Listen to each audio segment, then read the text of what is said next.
உன்னதமான தேவனுடைய பரிசுத்த நாமத்திற்கு இப்பொழுதும் எப்பொழுதும் சதா காலங்களிலும் துதியும் கனமும் மகிமையும் உண்டாவதாக. கிறிஸ்துவின் உபதேசம் நிகழ்ச்சி நேயர்களாகிய உங்கள் யாவருக்கும், சகோதர சகோதரிகளாகிய உங்கள் யாவருக்கும், தாயை போன்ற தகப்பனை போன்ற வயதிலே முதியவர்களுக்கும், வாலிப கண்மணிகளுக்கும், சிறு பிள்ளைகளுக்கும், பிரைநகர் பகுதியிலே கூடி வருகிற கிறிஸ்துவின் சபையார் சார்பாக பிதா குமாரன் பரிசுத்தாவின் நாமத்தினாலே உங்களுக்கு அன்போடு கூடிய வாழ்த்துக்கள் தெரிவிப்பதிலே மிகுந்த மகிழ்ச்சி அடைகிறோம். நாம் கடந்த செய்தியிலே நம்முடைய ஆண்டவராகிய இயேசு கிறிஸ்துவுக்கு தேவன் ஒரு ராஜ்யத்தை ஏற்படுத்தி இருக்கிறார். இயேசு கிறிஸ்துவுக்கு முன்னதாக வந்த யோவான் ஸ்நானகனும் சரி, இயேசு கிறிஸ்துவும் சரி, அப்போஸ்தலர்களும் சரி, அப்போஸ்தலர் 2ஆம் அதிகாரத்திற்கு முன்பதாக பரலோக ராஜ்யம் சமீபமாயிருக்கிறது என்று பிரசங்கித்தார்கள் என்று நாம் பார்த்தோம்.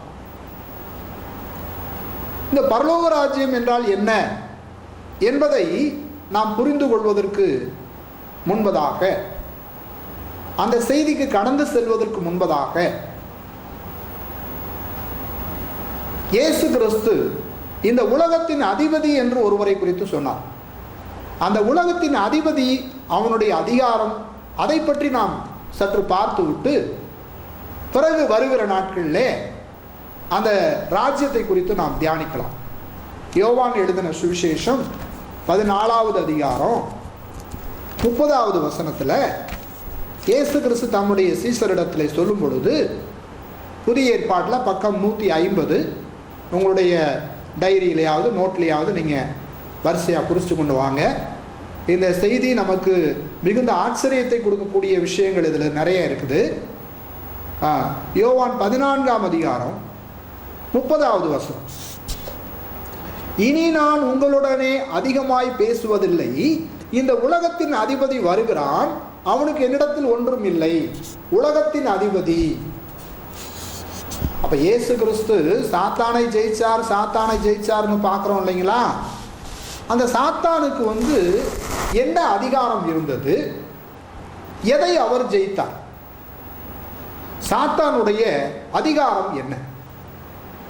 நிறைய பேர் நினைக்கிற மாதிரி அநேகர் என்ன சொல்றாங்கன்னா, சாத்தான் அப்படின்னா ஒரு பெரிய நெடிதும் கொடிதுமான ஒரு உருவம், பார்க்கறதுக்கு பயங்கரமான ஒரு தோற்றம். அப்படியெல்லாம் இல்லை. பிசாசு மனிதனுடைய சிந்தனைகளிலே தான் என்ன செய்கிறான்?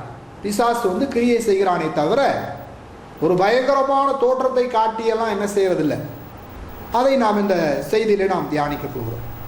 அப்போஸ்தலனாகிய பவுல் நியாயப்பிரமாணத்திலே வைராக்கியமாய் இருந்த பொழுது தமஸ்கு பட்டணத்தில் இருக்கிற கிறிஸ்தவர்களை அவர்களை பிடித்து காவலிலே போடும்படியாக அங்கே தமஸ்கு பட்டணத்துக்கு போறார். நீங்க தயவு செய்து அப்போஸ்தலர் நடவடிக்கைகள் 9ஆம் அதிகாரத்தை முழுவதுமாக நீங்க வாசிங்க. அவ்வளோ வசனங்களை நாம இங்கே வாசிக்க நேரம் நமக்கு போதாது. அதனால நீங்க என்ன செய்யுங்கன்னா, அந்த அதிகாரம் முழுவதும் இங்கே வாசித்தீங்கன்னா அப்போஸ்தலனாகிய பவுல் போன நோக்கம் என்ன, அங்கே என்ன சம்பவித்தது, அதையெல்லாம் நம்ம பார்ப்போம்.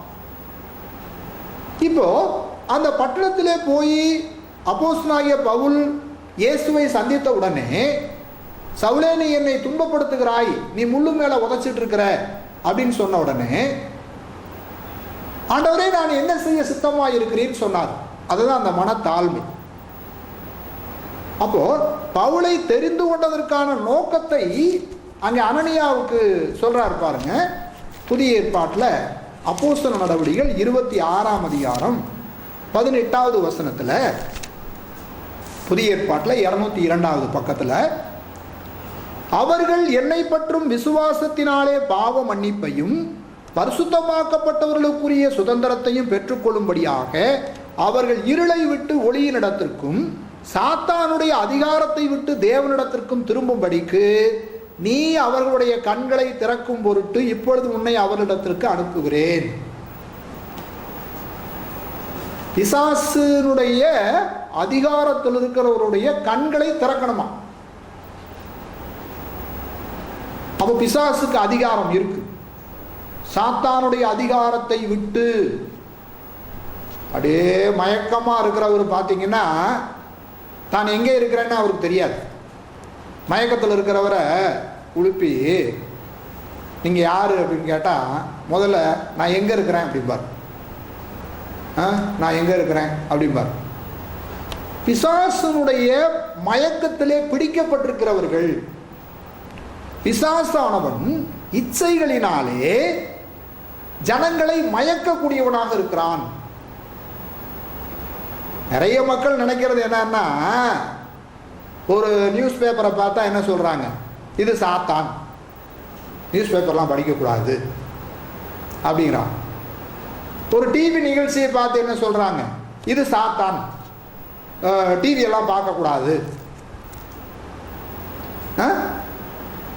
மனிதர்களையே சாத்தான்னு சொல்றாங்க.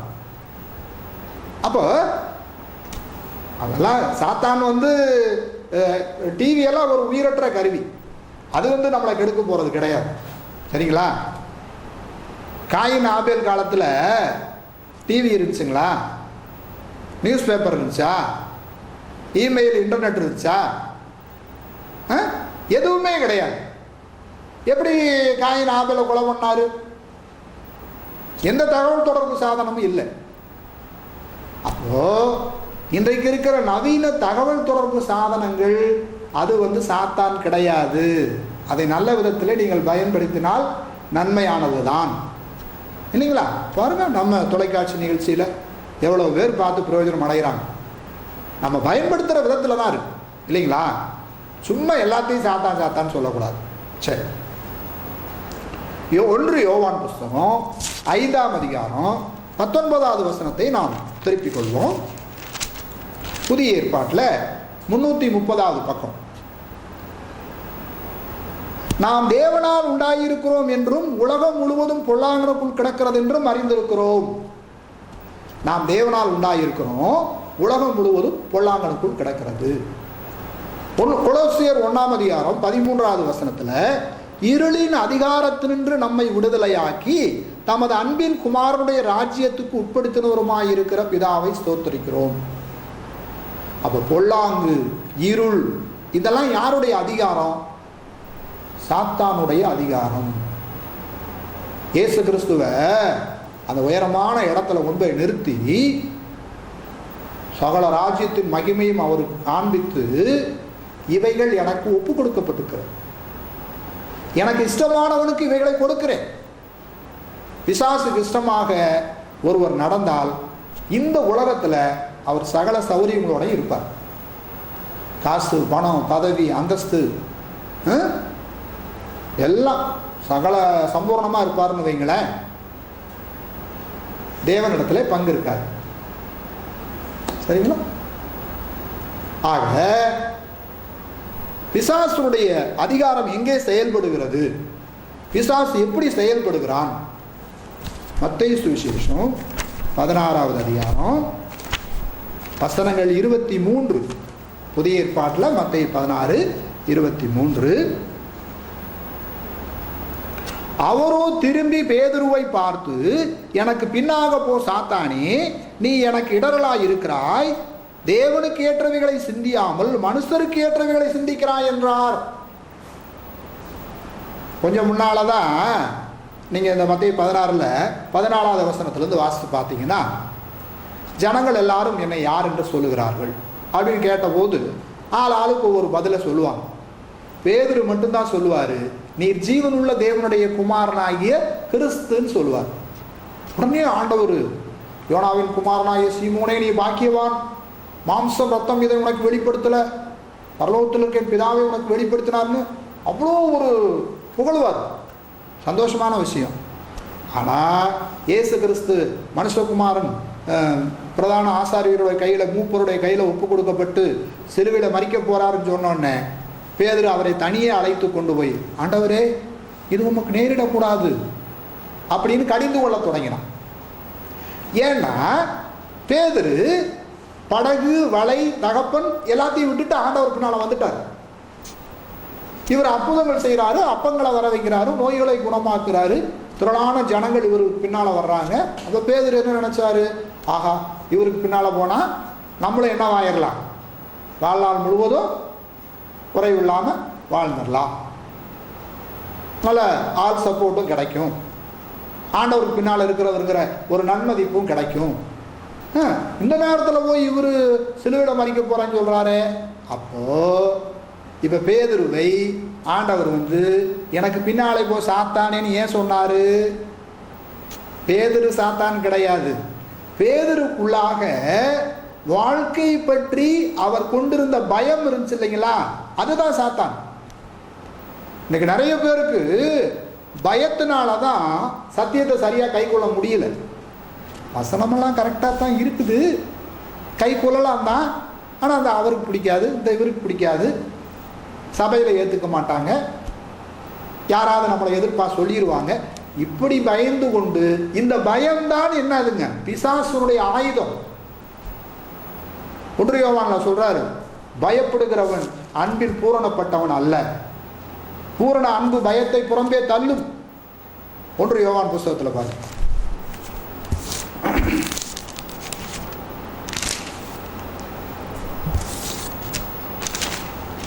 1 யோவான் 4ஆம் அதிகாரம் புதிய ஏற்பாட்டில் 329 பக்கத்தில் 18வது வசனம், அன்பிலே பயம் இல்லை, பூரண அன்பு பயத்தை புறம்பே தள்ளும், பயமானது வேதனை உள்ளது, பயப்படுகிறவன் அன்பில் பூரணப்பட்டவன் அல்ல. பயந்தோம்னா நம்ம யாருக்கு பிரியமா இருக்க முடியாதுங்களா? தேவனுக்கு பிரியமா இருக்க முடியாது.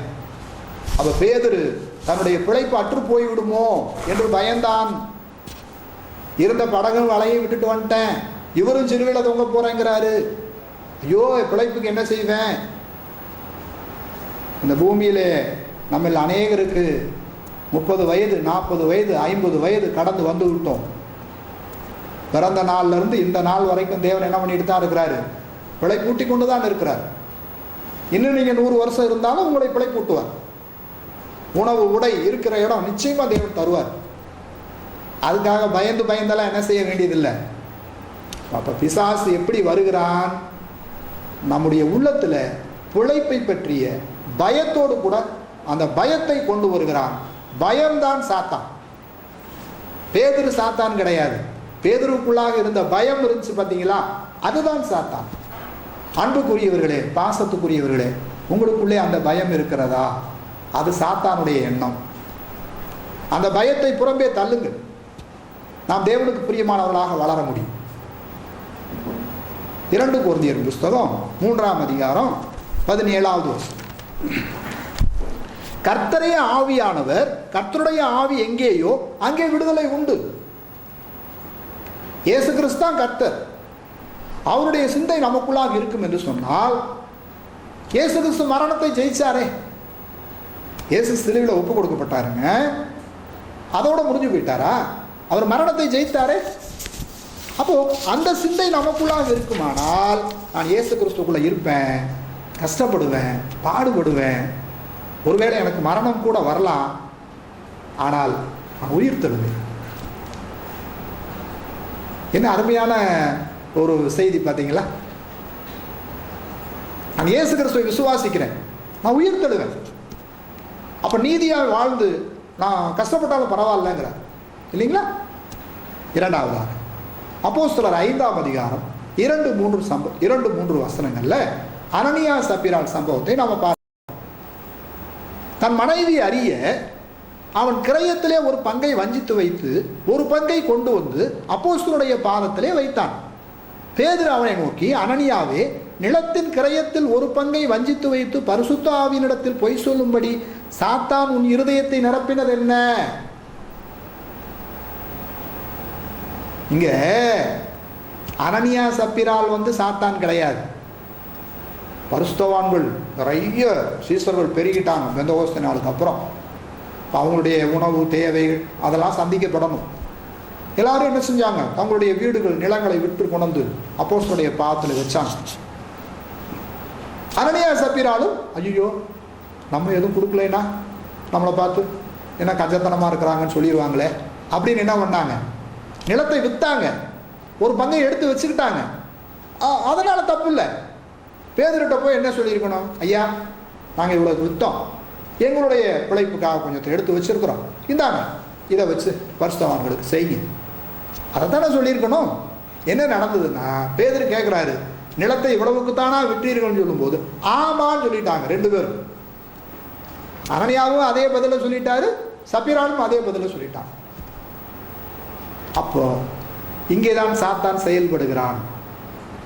ஐயோ, நீ தேவனுக்காக மிகுதியாய் செலவு செய்து விட்டால் உன்னுடைய வாழ்க்கைக்கு என்ன செய்வ அப்படிங்கிற எண்ணத்தை விதைத்து ரெண்டு பேரையும் பொய் சொல்ல வச்சான். பார்த்தீங்களா? அந்த பொய் தான் சாத்தான். அனனியாவோ சப்பீராவோ சாத்தான் கிடையாது. அவருடைய இருதயத்திலே எழுப்பிய அந்த எண்ணம் இருக்கு பார்த்தீங்களா, அதுதான் சாத்தான். அருமையானவர்களே, அன்புக்கும் பாசத்துக்கும் உரியவர்களே, உங்களுடைய பிழைப்புக்காக, உங்களுடைய உணவுக்காக, உடைக்காக நாம் மிகுதியாக செலவு செய்கிறோம். உச்சிதமான பதார்த்தங்களுக்காக செலவு செய்கிறோம். தேவனுக்காக செலவு செய்யும் பொழுது நான் ஏன் செய்ய வேண்டும் என்கிற எண்ணம் உங்களுக்குள் இருக்கும் என்று சொன்னால் அது சாத்தானுடைய தூண்டுதல். தேவனுக்காக செய்யறதுக்கு எவ்வளோ பேர் இருக்காங்க, நான் ஏங்க செய்யணும் அப்படிங்கிற எண்ணம் வந்தால் அது ஆவிக்குரிய சிந்தை கிடையாது, அது பிசாசுடைய தூண்டுதல். ஒன்று தீமோத்தேயு புஸ்தகம் 6ஆம் அதிகாரம் 7-8 வசனங்கள்ல, உலகத்திலே நாம் ஒன்றும் கொண்டு வந்ததும் இல்லை, இதிலிருந்து நாம் ஒன்றும் கொண்டு போவதும் இல்லை என்பது நிச்சயம். உண்ணவும் உடுக்கவும் நமக்கு உண்டாயிருந்தால் அது போதும் என்று இருக்க கடவோம். வரும்போது ஏதாவது கொண்டு வந்தோமா? பிறக்கும்போது, போகும்போது ஏதாவது கொண்டு போக போகிறோமா? ஒன்றுமே கிடையாது. வரும்போது நிர்வாணி, போகும்போது நிர்வாணி. அப்போ இருக்கிற வரைக்கும் தேவனுக்காக எந்தெந்த விதத்தில் நன்மை செய்ய முடியுமோ, பசி உள்ளவர்களுக்கு ஆகாரம் கொடுங்க, வஸ்திரம் உள்ளவர்களுக்கு வஸ்திரம் கொடுங்க. எப்படியாவது ஒரு சிலருக்கு உதவி செய்து அவங்கள முன்னுக்கு கொண்டு வர முடியும்னா கொண்டு வாங்க. தேவனுடைய நாம மகிமைப்படட்டும். அதில் உங்களுடைய பணம் செலவாகட்டும், உங்களுடைய நேரம் செலவாகட்டும். அதுதான் பரலோகத்தில் பொக்கிஷம். சேர்த்து சேர்த்து வச்சு என்னத்தை கண்டோம் இல்லைங்களா? அப்போ அனனியா சப்பீராளுக்குள்ளாக என்னுடைய பிழைப்பு அற்று போய் விடுமோ, என்னுடைய முதிர்வு காலத்துக்கு இல்லாமல் போய் விடுமோ என்கிற அந்த பயம்தான் சாத்தான் இல்லைங்களா? மூன்றாவதாக ஒரு மிகப்பெரிய பரிசுத்தவான் 1 நாளாகமம் 21ஆவது அதிகாரத்தில் முதல் வசனத்தை நாம் வாசிப்போம். 1 நாளாகமம் 21ஆம் அதிகாரம் 1வது வசனம். பழைய ஏற்பாட்டில் 531வது பக்கம். சாத்தான் இஸ்ரவேலுக்கு விரோதமாக எழும்பி இஸ்ரவேலை தொகையெடுக்கிறதுக்கு தாவீதை ஏவி விட்டது. தாவீது எவ்வளவு பெரிய பரிசுத்தவான் பாருங்க. மிகுதியான சங்கீதங்களை எழுதியவர், தேவனுடைய இருதயத்துக்கு ஏற்ற தாசன். தாவீதையே சாத்தான் ஏவனா அப்படின்னா நீங்களும் நானும் ஏமாத்துறங்க இல்லைங்களா? அப்போ உங்களுக்குள்ளும் எனக்குள்ளும் பிசாசினால் நுழைய முடியும், அப்படிப்பட்ட சிந்தனைகளை கொடுக்க முடியும், பிழைப்புக்குரிய சிந்தனைகளை. வாழ்வாதாரம் அற்று போய்விடுமோ, பணத்தை மிகுதியாய் செலவு செய்தால் நான் ஒன்றுமில்லாமல் போய்விடுவேனோ, தேவனுக்காக செலவு செய்தால் நான் நஷ்டப்பட்டு விடுவேனோ அப்படிங்கிற எண்ணங்களை உங்களுக்குள்ளும் எனக்குள்ளும் பிசாசினால் கொண்டு வர முடியுமா, முடியாதுங்களா? முடியும். தாவீது ஒரு கவன் கல்லினாலே மிகப்பெரிய கோலியாத்தை ஜெயிச்சாரு 1 சாமுவேல் 17ஆம் அதிகாரத்தில். அந்த தாவீதுக்கு இப்போ என்ன பயம் வந்துருச்சுன்னா, என்னுடைய ராஜ்யத்தில் யுத்தம் பண்ணுற அளவுக்கு எவ்வளோ பேர் இருக்கிறாங்க, ஏன் கொஞ்சம் காலம் கடந்து போச்சு, வயசாயிருச்சு. அந்த முதிர் வயது காலத்தில் பலவீனம். 7வது வசனம் பாருங்க. அதுலேயே இந்த காரியம் தேவனுடைய பார்வைக்கு ஆகாதானபடியினால் அவர் இஸ்ரவேலை வாதித்தார். 70,000 யூதர்கள் கொல்லப்பட்டார். அப்போ ஏன் நீ மனுஷன் மேல நம்பிக்கை வைக்கிற? அந்த கோலியாத்தை கொல்லும் போது தாவீது சொன்னாரு, கர்த்தர் ஈட்டினாலும் பட்டயத்தினாலும் ரட்சிக்கிறவர் அல்ல அப்படின்னு சொன்னவர் இவர் தான், இந்த தாவீது தான். இதே தாவீது தான் சொல்றாரு, பட்டயம் உருவத்தக்கவர்கள் எத்தனை பேர் இருக்காங்க. அப்ப தேவன் நம்மிடத்துல என்ன எதிர்பார்க்கிறாரு? உன்னுடைய சுய பலத்தின் மீது நம்பிக்கை வைத்தாயானால் அது பிசாசினுடைய குணம். எரேமியாவின் புஸ்தகம் 17ஆம் அதிகாரம் 5வது வசனம். மனுஷன் மேல் நம்பிக்கை வைத்து மாம்சமானதை தன் புயபலமாக்கி கொண்டு கர்த்தரை விட்டு விலகுகிற இருதயம் உள்ள மனுஷன் சபிக்கப்பட்டவன் என்று கர்த்தர் சொல்லுகிறார். மாம்சத்தை புயபலமாக்கி கொண்டு, எனக்கு நல்ல உடல் திராணி இருக்கு, என்கிட்ட நிறைய பணம் இருக்கு, என்கிட்ட நிறைய அதிகாரம் இருக்கு, நான் சொன்னா வந்து நிற்கிறதுக்கு 1000 பேர் இருக்கிறாங்க, இந்த மாதிரியான நம்பிக்கை இருக்கு பார்த்தீங்களா, இதெல்லாம் தேவனுக்கு விரோதமான பாவம். கர்த்தர் மேல் நம்பிக்கை வைக்கிறவர்கள் தான் பாக்கியவான்கள். சரிங்களா? இன்றைக்கு எவ்வளவு பேரிடத்துல இப்படிப்பட்ட பிசாசின் எண்ணங்கள் இருக்கிறது பாருங்க. பணத்தை, அதிகாரத்தை, உறவுகளை, ஆள் பலத்தை நம்பிக்கொண்டு எவ்வளவு பேர் பிசாசின் எண்ணங்கள்ல இருக்கிறாங்க. கிறிஸ்தவம் வளராததுக்கு அதுவும் ஒரு காரணம். கிறிஸ்தவம் இத்தனை ஆண்டு காலமாக வளராமல் இருப்பதற்கு இந்த மாதிரி எண்ணங்களும் காரணம் தான். பேதுருவுக்குள்ளே சாத்தான் வந்தான், அனனியா சப்பிராளுக்குள்ள சாத்தான் வந்தான், தாவீதுக்குள்ளாக சாத்தான் வந்து ஏவினான், இல்லைங்களா? இயேசு கிறிஸ்து நமக்கு சொல்லுகிற ஆறுதலான விஷயத்தை பாருங்க. யோவான் சுவிசேஷம் 16ஆம் அதிகாரம் 33வது வசனம். என்னிடத்தில் உங்களுக்கு சமாதானம் உண்டாயிருக்கும் பொருட்டு இவைகளை உங்களுக்கு சொன்னேன். உலகத்திலே உங்களுக்கு உபத்திரவம் உண்டு, ஆனாலும் திடன் கொள்ளுங்கள், நான் உலகத்தை ஜெயித்தேன். உலகத்துக்கு அதிபதியாகிய பிசாசை இயேசு கிறிஸ்து ஜெயிச்சார். எப்படி ஜெயிச்சாருங்கிறது தான் நம்ம அடுத்த செய்தியில் பார்க்க போறோம். அப்போ பேதுரு சாத்தானா? பேதுருவுக்குள்ளாக இருந்த வாழ்க்கையில நான் இழந்து போவேனோ என்கிற எண்ணம் இருக்கிறதே, அந்த எண்ணம் தான் சாத்தான். அனனியா சப்பிரால் சாத்தானா? என் முதிர் வயது காலத்திலே நான் எப்படி ஆவேனோ, எனக்காக பொருட்கள் இல்லையே என்கிற எண்ணம் இருந்ததே, அதுதான் சாத்தான். ஜனங்களை தொகையிட்ட தாவீது சாத்தானா? இல்லை. தேவன் மீது நம்பிக்கை வைக்காமல் என்னை காப்பாற்றுகிற மனிதர்கள் எத்தனை பேர் இருக்கிறார்கள் என்று மனிதர்களை தொகையிட்டானே, அதுதான் சாத்தான். உங்களுக்குள்ளும் எனக்குள்ளும் இப்படி 1000 எண்ணங்கள் இருக்கிறதே, பிசாசின் எண்ணங்கள். பணத்தை குறித்து, எதிர்காலத்தை குறித்து, அதிகாரங்களை குறித்து எவ்வளவு எண்ணங்கள் நமக்குள்ளாக இருக்கிறது. இதெல்லாம் எப்படி ஜெயிக்க போறோம்? எனக்குள்ளே சாத்தான் இல்லைன்னு யாரும் சொல்ல முடியாது. அந்த சாத்தானை இயேசு கிறிஸ்து எப்படி ஜெயிச்சாரு, அப்புறம் தம்முடைய ராஜ்யத்தை எப்படி ஸ்தாபிச்சாருங்கிறத நம்ம தொடர் செய்தியிலே பார்ப்போம். நாம் ஜெபம் செய்வோம். எங்களை நேசிக்கிற நல்ல பிதாவே, இந்த மனமகிழ்ச்சியான நாளிலே பிசாசுனுடைய அதிகாரங்கள் என்ன என்பதை குறித்து நாங்கள் இந்த நாளில் தியானித்தோம். பிதாவே, இந்த செய்தியை கேட்ட உடைய பிள்ளைகள் எல்லாரையும் ஆசீர்வதிங்கப்பா, பாதுகாத்து கொள்ளுங்க, வழி நடத்துங்க. தொடர்ந்து பிசாசுனுடைய தந்திரங்களை நாங்கள் புரிந்து கொண்டு அவைகளுக்கு விலகி உம்முடைய பிள்ளைகளாக வாழுகிற அந்த சிந்தை எங்களுக்கு தாருங்க. இந்த தொலைக்காட்சி நிகழ்ச்சியை கேட்டுக்கொண்டிருக்கிற, பார்த்து கொண்டிருக்கிற உம்முடைய பிள்ளைகள் எல்லாரையும் நீர் ஆசீர்வதிங்க தகப்பனே. காத்துக்கொள்ளுங்கப்பா, வழி நடத்துங்க. இன்னும் மேன்மையான சத்தியங்களை ஆராய எங்களுக்கு உதவி செய்தருளுங்க.